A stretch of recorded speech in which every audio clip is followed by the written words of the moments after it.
Emotionally unavailable. All right. Well, welcome, Liana, to Emotionally Unavailable. We were just shit bitching before we were hitting record. Okay. So, audience, this is my new friend that I told you all that I did a live with and I got restricted for vaping on. Who knew? Who knew that TikTok was out there? I was like, I'm pretty sure I just witnessed Perez Hilton doing some crazy shit on here for a full 30 minutes. And immediately I vape and it's like, whoa, you are engaging in a harmful activity, which I won't disagree with, but whatevs. So anyway, I felt so terrible about that. It did seem to like repair itself before the end. Like the notification I had went away.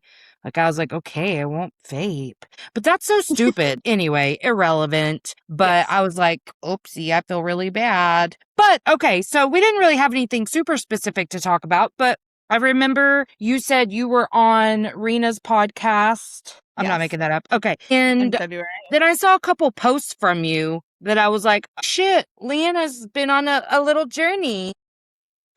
And so I've been wanting to kind of like get to know what that looked like for you since I saw those posts. But also, you have been listening to the show like steadily. Thank you for that. I really appreciate that. Thank you. Yeah, no, I've been telling everybody about it too. Like I was just having a conversation with my neighbor earlier, and we were talking about like the intersection of science and spirituality, and I was like, you need to listen to Melissa's show. So thank you. I really appreciate that. Thank you for putting stuff out there, because I think people need to see, our society has created a lot of skeptics, and people need to see real people living real lives, doing real things like being a therapist and whatever, and using these tools and techniques that have been around for literally forever, for like all of existence until like now, because we've been blocked from it, right? We've been hidden from it.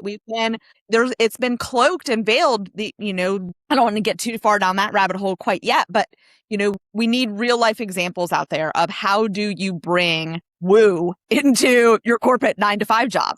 Because I've been doing that for the last 4 or 5 years now. And it's interesting. And there are days where I'm like, what am I doing? And then there's other days where I have these conversations throughout the course of my regular day that fill me like that, like the way something like this fills me. And so I know that I'm on the right path. I know that I'm doing the things that are supposed to be. I'm exactly where I'm supposed to be. Of course I am. Even if I wasn't where I was supposed to be, I'm exactly where I'm supposed to be. And then it's my chance to figure out where I want to go next. But I've been on quite a journey since really COVID. I think that was a turning point for a lot of people in a lot of different directions. Mm-hmm. And for me, it forced me to, one, be at home, which was not a thing that I had done a lot of. Yeah. And 2, slow down. And then I got diagnosed with Graves' disease, and I ended up having to have a total thyroidectomy, and I lost my voice for 3 months after that, which was completely insane. I work in sales, and oh my God, literally talk a lot. Just in general, it's just sort of my person, it's like my whole personality is. You're a double Virgo, right? No, Taurus. I'm like a whole bunch of Taurus. Right. I knew it was Earth. But I am a Virgo North Node. Okay. Virgo North Node. Yeah. And so I'm interested to see like what this Virgo season brings me. Yeah, me too. Yeah. So losing my voice, finding yoga, finding a little bit more connection to just everything that is everything. I mean, gosh, there's so many things to say. I started really leaning into the laughing, and I remember listening to a Mel Robbins podcast, and she's like, figure out the thing that like you love the most and then find out something new about it. And so I looked up something new about laughing. I don't remember how I Google searched or whatever. And I found the American Laughter Championship. And so I was like, oh, I could do that. And so I signed up for that, and no way. So I was in the American Laughter Championship in 2024. I don't remember if Rena joined in on that. Her and I had just started talking, or not too long after that. Again, we caught back up. But anyway, so that was really super interesting. That was my first exploration into laughter yoga. And that's when I decided that I didn't particularly like laughter yoga. But it was okay, because it gave me a space to find my own thing and figure out what I did like. Right. And then just this last year, about a year ago, like right now, I started bleeding, and I didn't stop. And I finally ended up at my doctor, and I was actually, interesting was I actually filmed a podcast like middle of that. And I was like, I don't even really know like I was like, I'm kind of going through this health thing right now. I don't really know what it is yet, but like I, could kind of sense like something was coming. And but I didn't really get into that because it was mostly that podcast. I was really talking a lot about my journey of like losing my voice and coming into that sort of spiritual place. Anyway, I ended up having to have a hysterectomy in November. It was all quite quick from August into November. And then Yeah, 3 months. now I've been healing from that and just coming through that journey of, another surgery, another like very like life-changing surgery.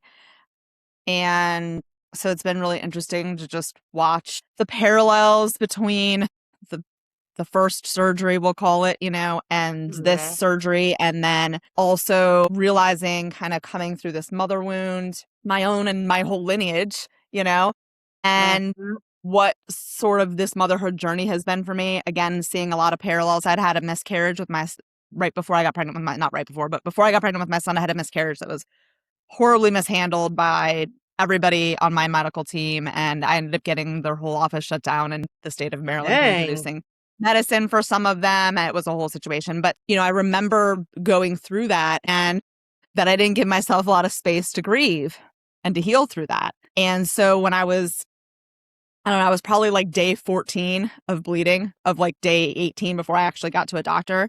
And I was like at my desk one day and I couldn't focus. I couldn't work. I was like, why can't I? And I was like, because you've been bleeding for 2 weeks, Liana, go lie down. Like, Yeah.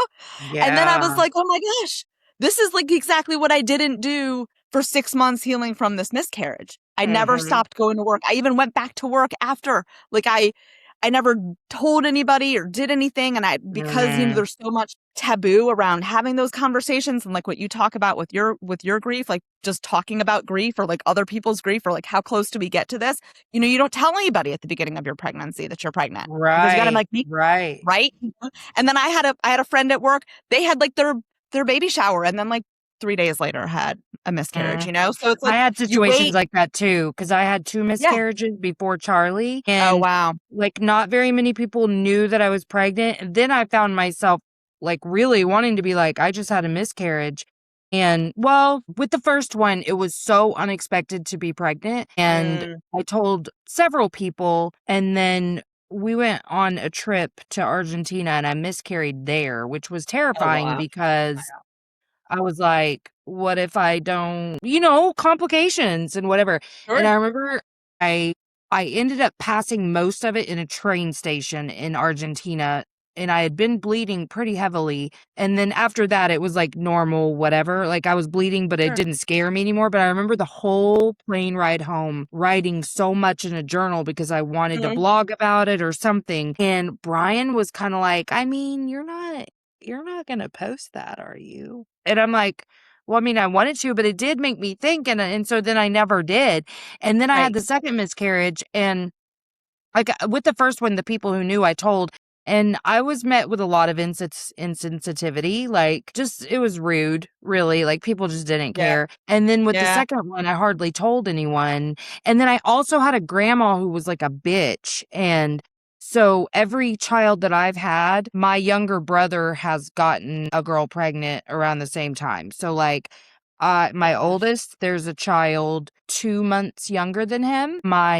The second child was 3 weeks younger than Jake. And then he got his current wife, who they've been together forever, pregnant when I had my first miscarriage. And then because she was still postpartum and all that, by the time I got pregnant with Charlie, that was not on their radar. But then the mere talk of me starting fertility treatments after Charlie, another baby.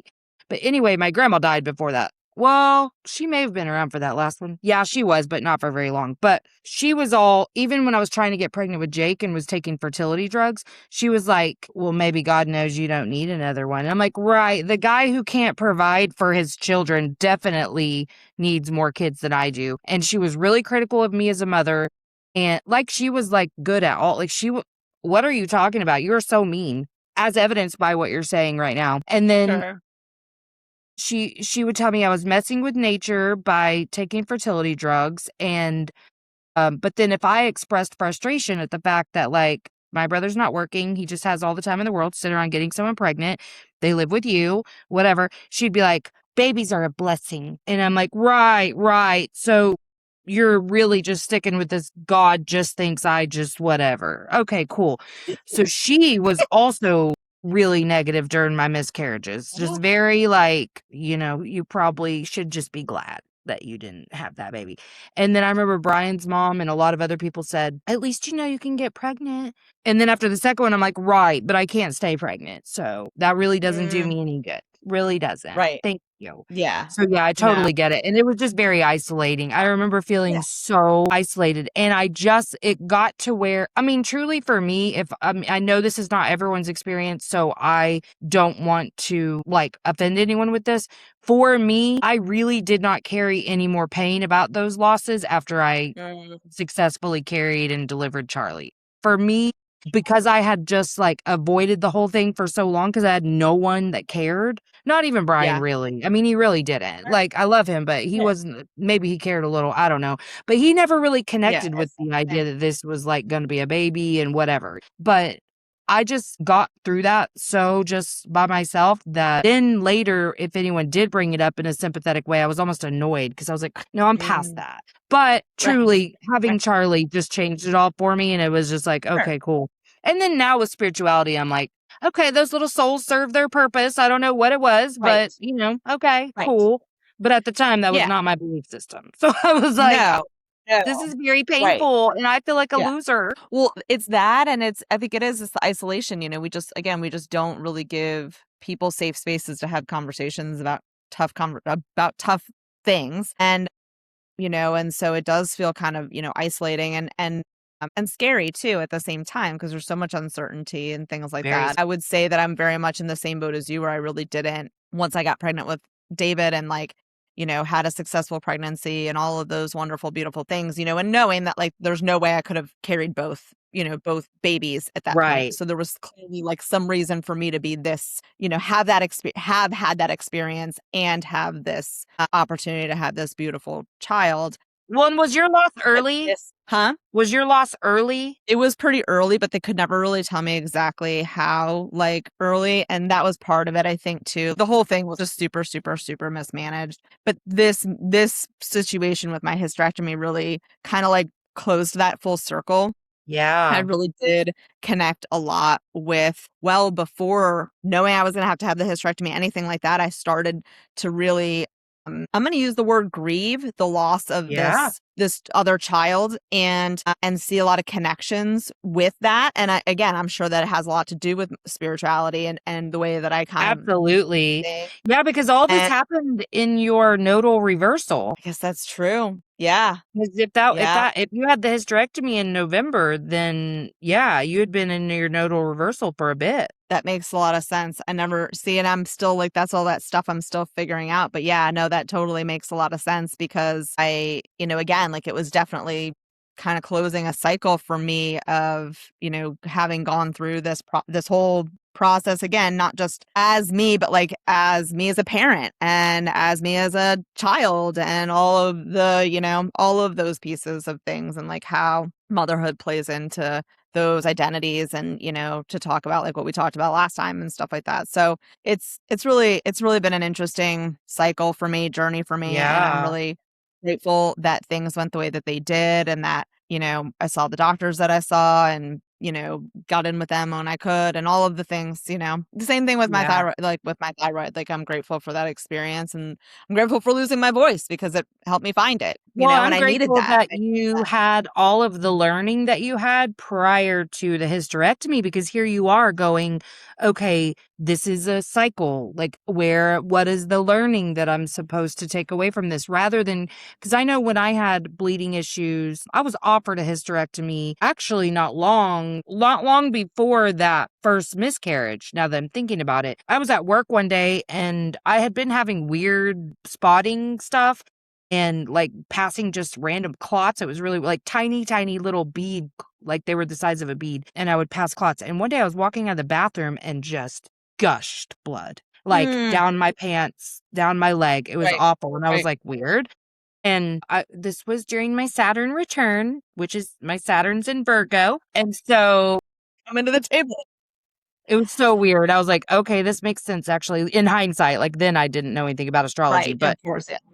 it was so bad. I remember I bled through a Super Plus tampon in 30 minutes and I'm like, feels like this is hemorrhaging. So I Googled it and it was like, yeah, babe, you need to get to the ER. But I was like, ER is expensive. I don't want to pay for that. So I got in with an OBGYN on an emergency basis and had to do a biopsy. They saw I had half a pint of blood in my uterus, and that was not even including what I'd already bled out. Oh And my gosh. so because of how much blood was in there, it was creating a shadow over the mass that they could see that was very big, but they couldn't tell me what it was because of so much blood. So I did a biopsy, ends up just being like a ovarian cyst, but had to have a surgery. And there was like a 2-week waiting period where we're waiting for the biopsy results. I'm losing my mind. And they offered a hysterectomy then, but I was like, well, my boyfriend doesn't have children, so I would like to not do that. And I'm so glad I didn't. But Sure. it was a very scary time. Also, after that, a ton of birth control to get the bleeding to stop because Yep. they could give me samples of birth control for free because it had progesterone in it. But oh my God, I was going through hell. Like I didn't even understand how much hormones impacted me at the time. And now I know. And I'm Sure. like, oh, honey, you poor little thing. But there Yeah. is Right. something that I thought of as you were talking about identity and motherhood that really came up for me because I've been hearing people talk about when they no longer bleed, where am I kind of in this universe of wombhood, you know? Mm. And I'm Yeah. like, ooh, that's such an interesting thought because I've always been so grateful to still be able to have normal regular periods at 46 because Yeah. I don't want the I'm terrified of the alternate, like terrified because of how Sure. sensitive I am to hormone shifts. Like terrified. And my grandma lost her fucking mind during menopause. And so I'm just really afraid I'm going to too. So I'm always like, thank God my period's here. That means no babies, no menopause. Great, great, great. Right. But I've Right. been thinking about that. And then I also wonder too, if our role here is to become our own best mother. And I think this is not like gender specific too. I think every 100%. man and woman are supposed to create such safety inside every fiber of their body that they are their own best mother. I think that's how we heal your mother wound too. Yes. And Absolutely. and so in that idea, it's also like you're at the same time a child for your whole life Yes. while being Yes. your own mother. And Yes. it's such an Yes. interesting little cycle. Like it's Yes. just so synergetic and I feel such like a cozy in the womb feeling. You know what I mean? Like you're just like Yes. wrapped up in your mom's amniotic fluid whenever I think about Yes. that. And then I think so Yes. much too about just like all of the ways that we carry this ancestral trauma and how I can remember so many times that I could feel healing my mother or healing my grandmother Mm-hmm. because of healing I Yes. did for myself, Yes. you know? Yes. And it really Yes. is so beautiful. Like Yes. I hate that there are such people in the world that are so emotionally unavailable and so closed off that they can't know this feeling right now, but that's the feeling I'm always after and just Yes. trying to like give to others. But okay, so if you Right. don't mind, Yes. we've messaged a little about this, but I'm kind of Sure. curious about your background with your mom. So my mom had a lot of challenges. We'll just leave it at that. Very strong-willed. She's a PhD in pharmacology. So my mother got her PhD while she was pregnant with me and then never got a job because she was pregnant with me. And so when she did get divorced, it's like the 90s or probably at this point, like late 80s, you know, and she's a woman and she's whatever. And so anyway, Yes. she busted her ass. My therapist used to call her a motherfucking gangster, which she is. I mean, she really is. And so Yeah, no business. she did. So she got herself a great job, moved us to Chicago, was on 95% travel through all of my high school. And so I had a younger sister. She was 2 years younger than me. Her name is also Melissa. Go figure. She spells it differently than you. And she's a psychedelic therapist now. She's fucking badass. She did like a Love that. document and stuff. She's cool as hell. Anyway, but you know, like my mom would go to work and I was in charge of 2 teenagers all by myself. There wasn't Wow. anybody to call or to check in or whatever. And it was hard. And I took on a lot of things that I didn't know that I did not need to take on because I was the grown daughter and I didn't have a lot of healthy role models just in general because nobody was home. And so I grew up idolizing her in what I realized after 2020 was not necessarily the healthiest way because her whole identity was around this person that she was to do the job that she needed to do to keep her kids alive. We all know how that whole thing played out, right? And so when I started going through this healing journey, I realized how entangled we were, right? There was a lot of enmeshment there. And now we live like about an hour away from each other and we see each other quite often. And she's a fabulous Nana to my son. And I have created a lot of boundaries over the last 4 or 5 years so that I can see her in my favorite versions of her, right? And interact with her in ways that are healthy for me and healthy for her. And when they become unhealthy for either of us, I generally have enough like wherewithal to like back out or repair or just like I would with anybody else. Because the way that I see it a lot of times is at this point, especially in a spiritual journey, like I'm the parent, right? And that goes to that mother wound too, right? Like I've become the parent figure, right? Because I am a parent and I'm doing it in a way that is different than was done with me. And I am so grateful to both of my parents for every single thing, all of the things, because I wouldn't be exactly where I am right now, which is where I really, really like being, if they had not done every single thing that they did exactly the same way. And then knowing as a spiritual being that I chose them, that I chose Well, this. I was going to ask you, does that help you? Because it made such a big difference. When I finally got to that place, I was like, all right, I could see why I chose y'all asses. Absolutely, right? So much compassion and grace. And so much compassion and grace. She did so much. She does so much. And I see her and that's it also is hard sometimes. It's hard to see people moving through their stuff without realizing that they're moving through their stuff and you see the walls and you realize how unhealthy they are, but you also know why they're there. And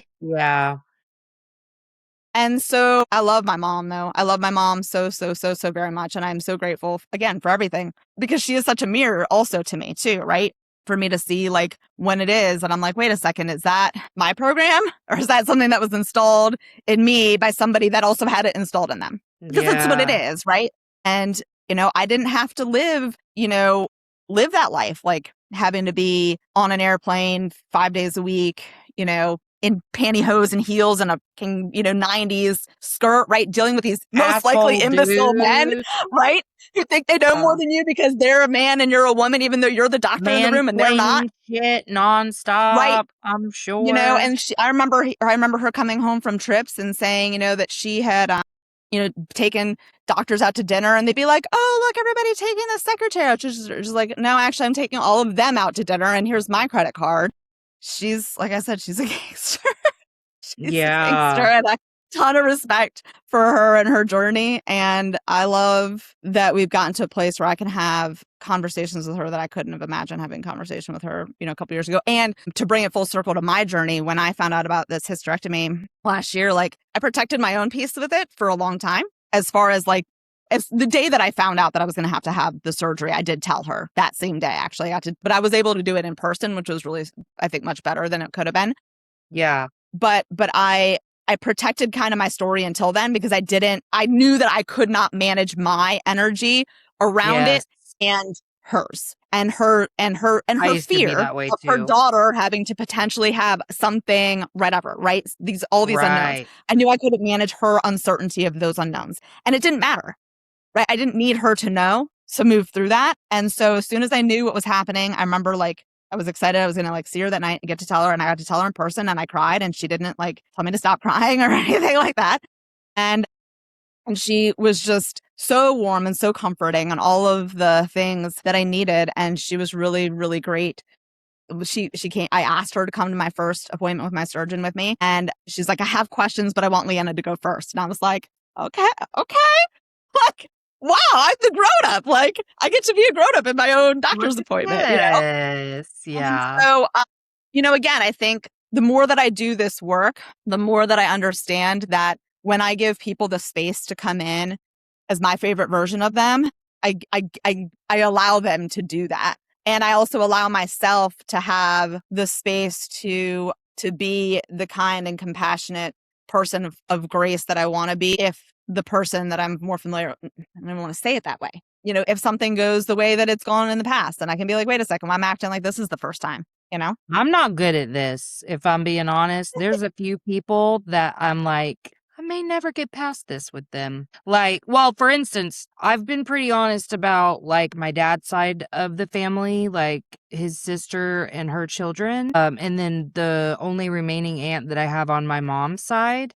I don't have any desire to ever speak to any of them again because I'm like, yeah, they haven't changed and there is not really a part of them that this version of me can really even connect with because we could talk shit, we could complain, we could just gossip in general, and that's not something I want to do.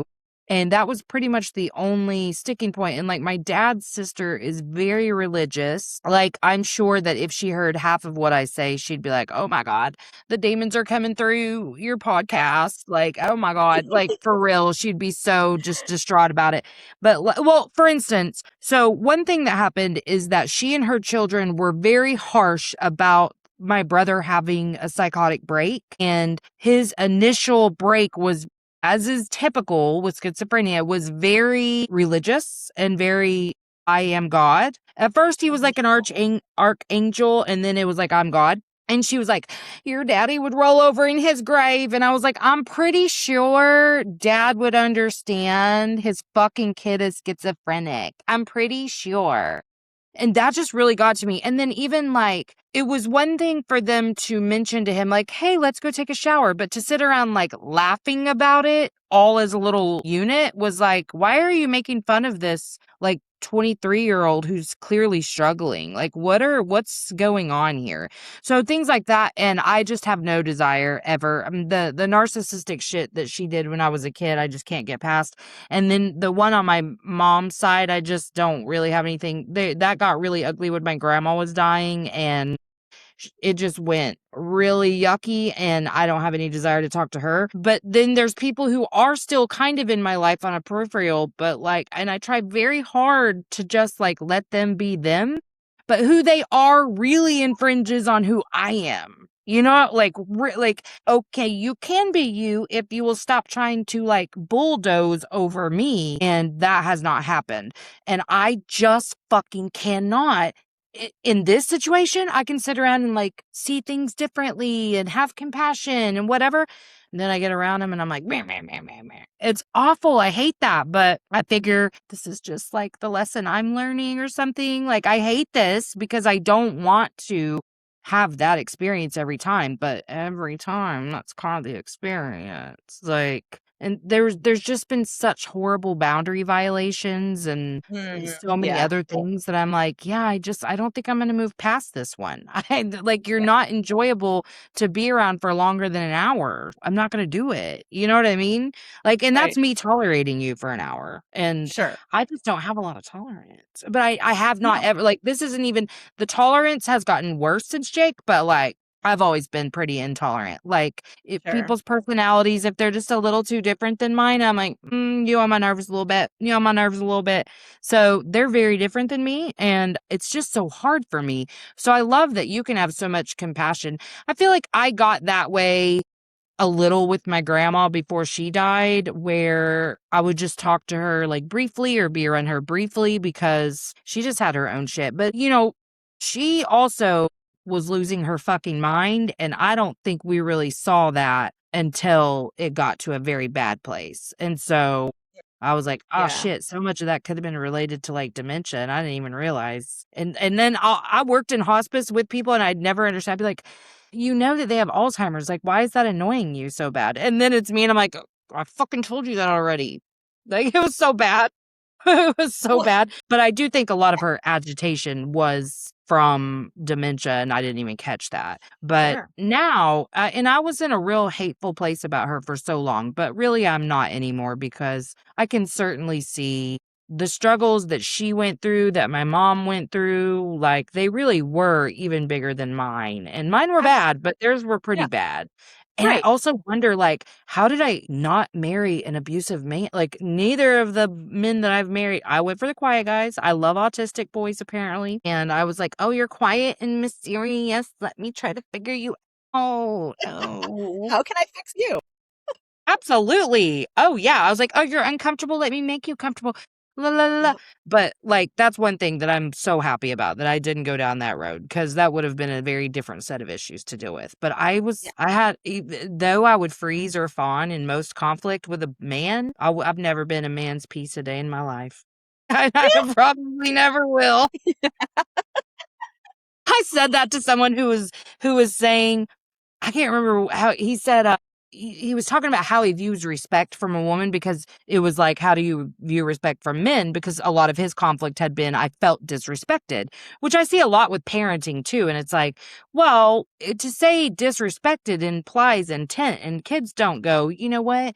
I don't fucking respect you. So, so we were talking about that. And then he said something about, respect from a woman is like she's his piece. And I was like, I ain't a man's piece. I promise you that. I want to be sometimes, but there's this part of me that's always going to be just a little bit naughty in that way. Yeah. And what you said about respect is interesting because I think about that a lot too. Like, my son is 14. And so he's like, yeah, sometimes he's all teenager. And Mhm. one night we were going for a walk and he'd been kind of grumpy like before we even went for a walk, but he came anyway. And so whatever. And then he was just kind of grumpy on the walk. And I just like let him be, like, because I was like, oh, Yeah. okay, well, he's 14. I don't have to be 14. And we got back and I was like, so hey, you want to go like get ice cream? And he's like, I thought you were mad at me. And I was like, why? Because you were being 14 on our walk. And he was like, well, yeah, kind of. I was like you just like kind of were just right now. And he's like, I was like, well, luckily for you, your mom is not 14 anymore. And so I'm not mad at you. I'd like you to Yeah. clean it up, but like, yeah, want to go get ice cream? Let's go do it. But like one time, I don't know, we like forgot to unload the dishwasher, or he like was just being again the same whatever. And my husband was like, he's not doing what I've told him to do. I was like, oh, really? The 14-year-old's not listening? Oh, Weird. weird. Like, don't you remember Shocking. being 14? That is brand new information. Yes, I totally get that. Well, and that's what in unraveling like my betrayal wound and my neglect wound, respect came up in there because I see this in so many relationships too. And I was just listening, I don't know if you've heard of this podcast, but it's called The Giggly Squad.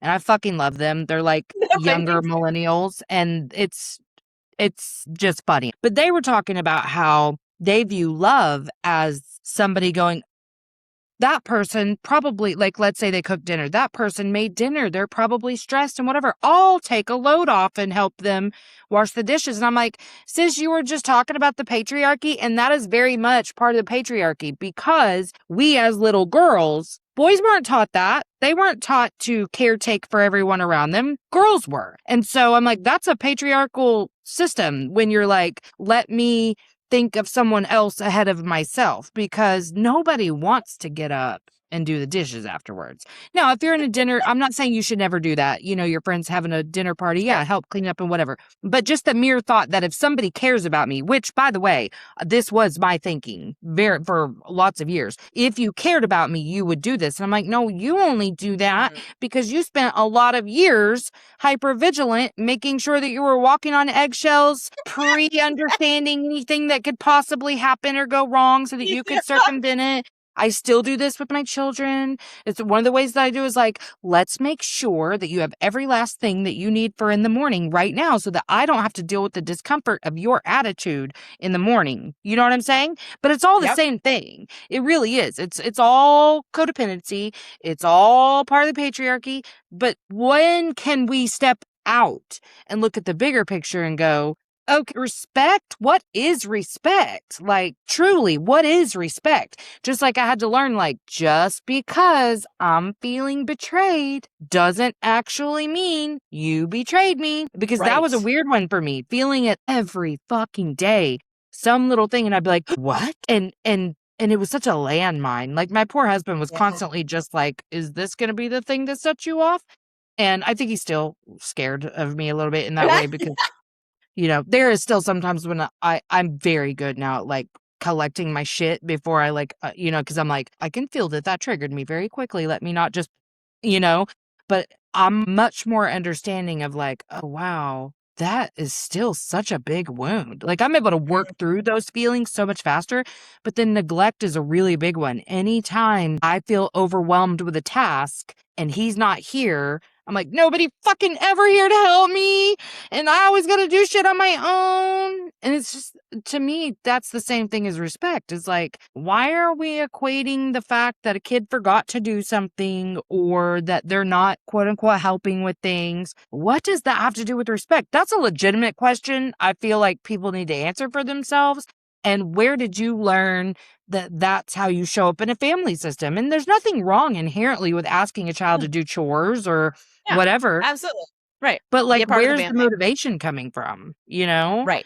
Right. And I also think that so many people just believe that this one thing is the only way to make kids more responsible or like, you not being mad, let alone showing mad when he was grumpy on a walk. Some people would be like, and that's why XYZ. And I'm like, no, like sometimes, and no one's ever said this, but I think about this sometimes where like for a while after Jake died, I didn't necessarily like talk about parenting a whole lot because I kind of was like, well, who the fuck's going to take parenting advice from me? Like my kid is dead, you know? But then I was like, well, it really wasn't the me of the last couple of years like that. And I wouldn't take any of that back. Like I wish I'd understand what a Libra moon needed. I wish I'd understood that my little constant shit bitching with my husband or about my job or whatever was really just really harmful for his little spirit because he didn't like conflict.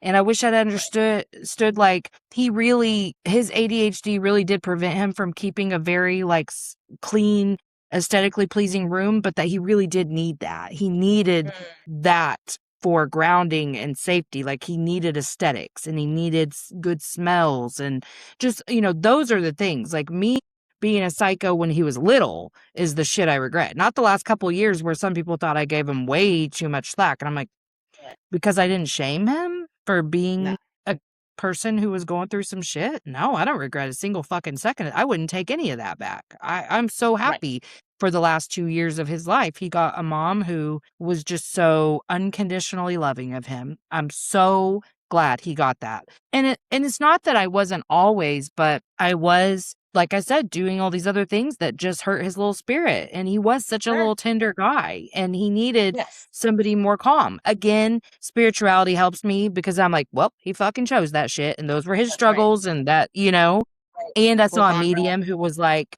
he's saying this was his time. And I'm like, I believe that. I really do. Yeah. I believe that that was always going to be his exit. So Yeah. that helped me. But Absolutely. now I'm like, you guys, it's not me not kicking him out of my house when he got in legal trouble or, any of that stuff that did this. It's not that. All the It's tough, the shit everyone wants to think like tough love is like how we, because that's what everyone's always done forever. Oh, and it's like, always the tough love. right. Yeah.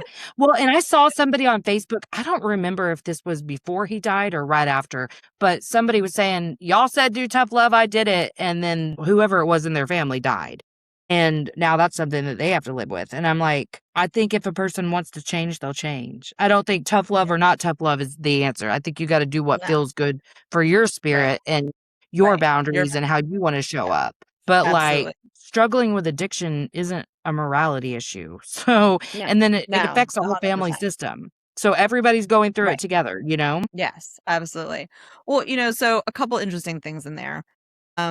I mean, lots of interesting things in there, but like, I think one about respect, like I think about that a lot again, like with these interactions. Like I had a situation one day where I showed up at temple and someone's like, where's David? And I was like, he didn't come today. And they're like, why not? And I was like, he was cranky when I was leaving. And I was like, forget it. I'm out, And he was like, well, who's the mom? I'm like, me. And I get to decide when I'm going to protect my peace and not drag a hormonal teenager to a thing I want to go to just because he should or whatever. Like, my conscience is clean. I'm the mom. I made that choice. I was like, I see you and I don't want to hang out with you right now. So go keep your ass in bed.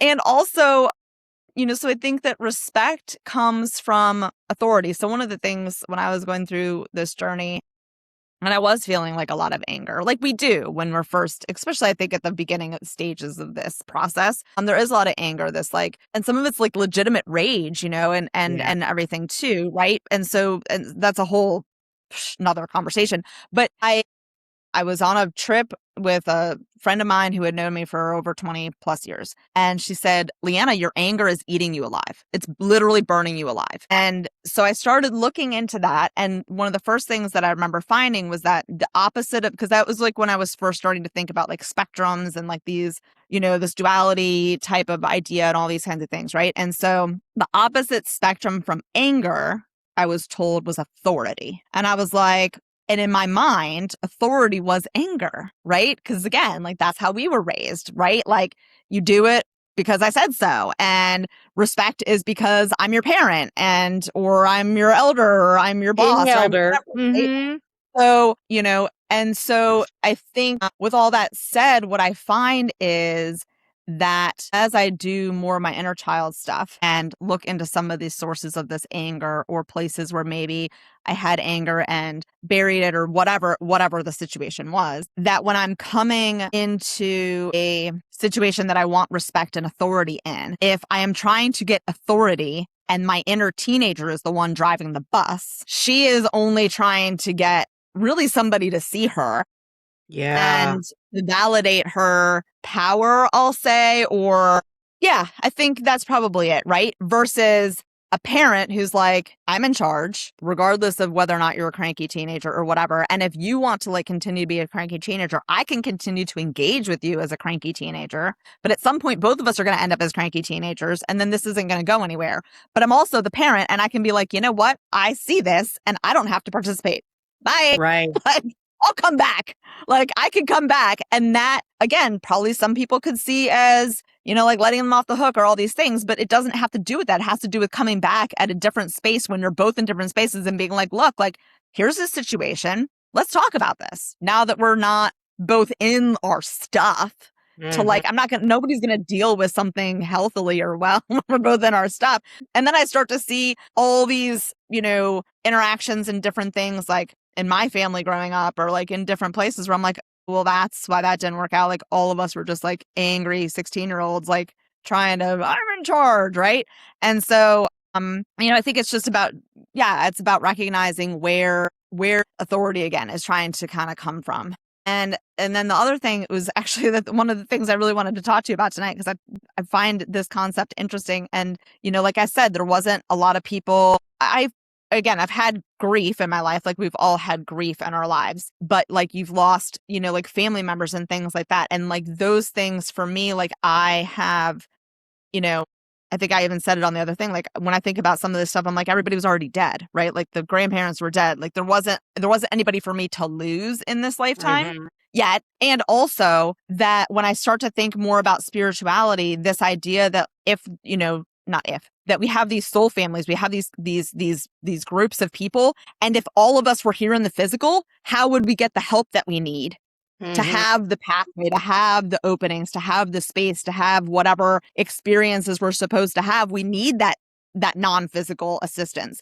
And the non-physical assistance comes from our love wound, which is the grief, right? Of like, whether it's not having the relationship or losing the relationship or whatever these things are, but that's what creates the space for us to create something new and different within that space. And that's like transmuting and, emotional release. And that's why all these, what are the words I want to use? Techniques, that's not modalities, I guess, are so helpful in like trying to navigate you through different types of emotional distress, I guess, for lack of better, I don't know, words. Yeah, there is so much out there. I feel like it's funny to watch like the phases of spiritual growth. And because like mine started with the idea that I was trying too hard to become somebody else. But then the next thing was like, okay, self-love. And then victim consciousness. Somewhere in there was even Christ consciousness, because I was like, oh, I kind of get what he was saying as a human now. Okay, like it's been bastardized, but I get it. Okay, cool. And then there was like oneness and whatever. So you've got all these like spiritual planes to deal with. And yes, like learning how to connect with your guides, and which I'm not great at. But then there's the psychology portion of things too, where it's like, first I learned about my wounding, then I learned how to know which wound was triggered, then I had to learn how to soothe myself when each wound was triggered, and then I got to a place where I'm like, I'm still analyzing and intellectualizing by doing that. Okay, so now I can just stay with an emotion without even like naming it. I don't have to name it. I can literally just be in my body. I don't remember who I was talking to the other day. The lady that was before the one that you were like, oh, you guys really liked each other or whatever. Yeah. I was like, yeah, you're explaining this exactly like I picture it. Cause like I picture being embodied, just like all of a sudden my soul re-enters me, and how before I was separated from all of that, which trauma does, and pain that you're trying to protect yourself from separates you from who you really are at your core. And I think being embodied for me really has helped me to connect with the idea of oneness, and just like seeing people, but even like learning my own wounding. Cause then I started talking to people and I'm like, you got the same shit. You got the same shit. Like all of us were the same. Like it's so easy to hear people's wounding when they talk. So just seeing like, wow, we really are all the same. And then I was like, that's what Jesus was saying, is like, we're all this piece of this one thing. Like I was just getting it, but there is psychology there too, in that like I am using the most basic attachment wounds to describe my wounding. And so like, yes, there's that.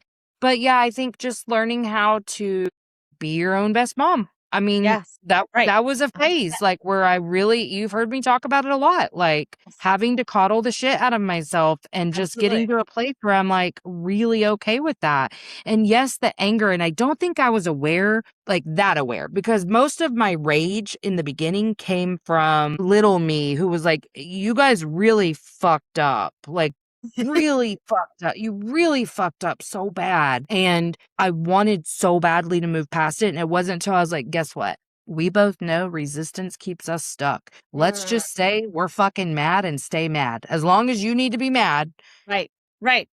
And then it will go when it wants to go. And it did. It was amazing. But it was just one day on a podcast episode. She said the one thing that my little heart needed, and that was it. I haven't been mad at my grandma a day since then, because it just went. That was it. It was gone then. Yeah. I saw myself in her, was truly what happened. I was like, absolutely. I understand how you did this now. Right. That's and I love the shit out of myself, and I'm not going to hate myself for the shit I've done. So it just being able to extend that to myself, I was finally able to extend it to her, and it just, that was it. It just left. And yes, I have felt forever like my mom guiding me and helping me, and how integral she really has been to help me with having a daughter, even though, I mean, she sucked at having a daughter bad, because she had her own shit. And like perspective, right? Yes, like she was so bad at having a daughter, but I could tell, like even then I knew she wanted so badly to be different. Sure. She just struggled with addiction. It just changes who you are. And she didn't ever learn any of the skills. She tried. But then I think about too, like how I did all of this learning, and how like learning but integrating it is so hard. Like that transition where you first have to be like, I guess we got to start practicing this if we actually want to be able to do it. Like that was a big lesson early on in the podcast, because I was just like still wailing all the time because nothing was going my way. And I just sat there and was like, so you're saying as long as I give a level 10 reaction to every little thing that happens, I'm going to continue to get every little thing. So I was like, you know what?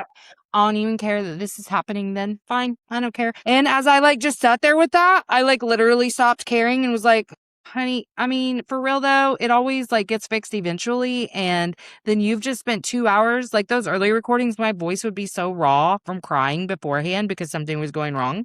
I was so stupid. I would just be I'd be like, ah! But I was crying a lot at the time anyway, because I just had no skills to deal with anything.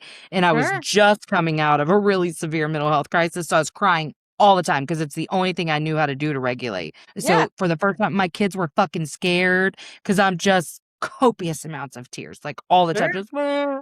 So it's funny to listen to those episodes because I'm like, damn, girl, your voice was all rough and just like scratchy. But I mean, it was such a good lesson because I was like, okay, damn, the tech issue Yeah. got solved without you losing your shit. Right. Look at that. So integration's been really interesting. Yeah. And then also we've talked so much about like how the pattern comes back around, the cycle comes back around, and now I've got a deeper understanding of it. But Yep. I get so Yep. like excited It's like, when I can name it and go, shit, that was that one thing again. Okay, Right. okay. yeah. Because here's where the practice comes in. And, you Yes. said it a couple times and I meant to say it before, like about nurturing like that inner baby. And I think about that like so often. I have like pictures of myself and everybody hung up all over the place. And I send a lot of like love and gratitude to like baby pictures of like me or my husband, or like his mom was like passed away and he didn't have a good relationship with her, but like I like carried around a picture of like her and him, like when he was like in the hospital, like just sending them both love, like the week that she was passing. And like, again, like just understanding that even if those people didn't do all the things like we think they should have done when we were whatever, it's like recognizing that like I'm here now and I get to make different choices about all kinds of things, like how I do it and also how I interact with the people that did whatever the thing was. And also give them lots of compassion and grace for just not knowing any better, because you only know if you know. And you have to like fuck up usually to figure out that you fucked up, right? It was really hard for me to give myself that compassion. Like I really went through a grieving period of like what my life could have been like for myself and my children had I known this sooner.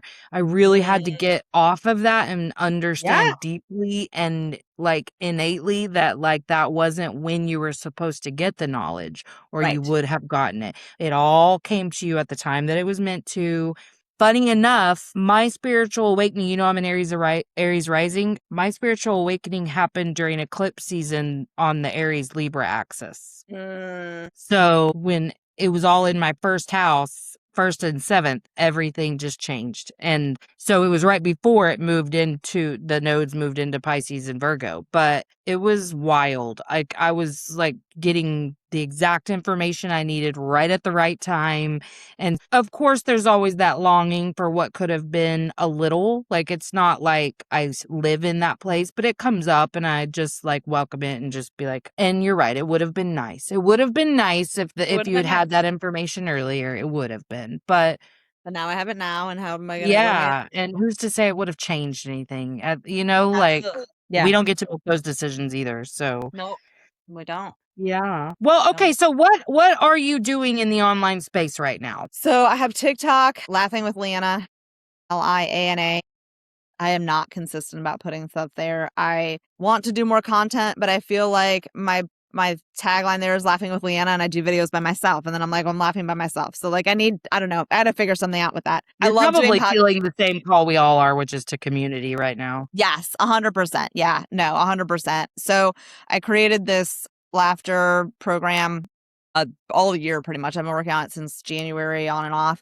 And I've presented it twice officially in July, and it was super fun. I've got a lot of more work to do with it and a lot more, I don't know, there's so many different directions I can go with it, so many different things I can do. So I'm leaning into that and trying to figure out what my next step is with that. But I also have a son starting high school tomorrow. So like, it's like one life event at a time kind of a thing. And I know like it's fine timing, everything's going to happen the way it happens and I'll find the right next thing or whatever. But so I also have an Instagram. I just don't like Instagram that much. So I'm not in there that often. But again, I love making content. I love having conversations like this just about the journey that I've been through and what spirituality means to me and how I make everything in my life reflect sort of what that journey has been like for me and how I bring more of it into my life every day or people around me, and just excited to do life with the way that life is doing with me. Like, I mean, I've been saying it for the last couple of years, but like, if this is as good as it gets, like, okay, cool. I can ride this out. Like, this is great. And so I'm just grateful. I'm grateful for all of the experiences, all of the ups and downs, all of the different paths that it's led me and the people that it's introduced me to and bringing me to you and just all of that. I mean, again, if this is as good as it gets, then what's the best that could happen? This is great. I love it. Yeah. Well, awesome. Well, I'm so glad that you were here today. I'm glad the audience got to meet you. I love our new friendship. Yes. And I'm excited to see what else we end up doing together. For sure. Absolutely. Haven't heard the last Okay. thing. Well, absolutely not. All right. I am going to press stop if Okay. you will hang out a sec. Thanks for coming to Emotionally Unavailable. If you haven't already, like, subscribe, and share.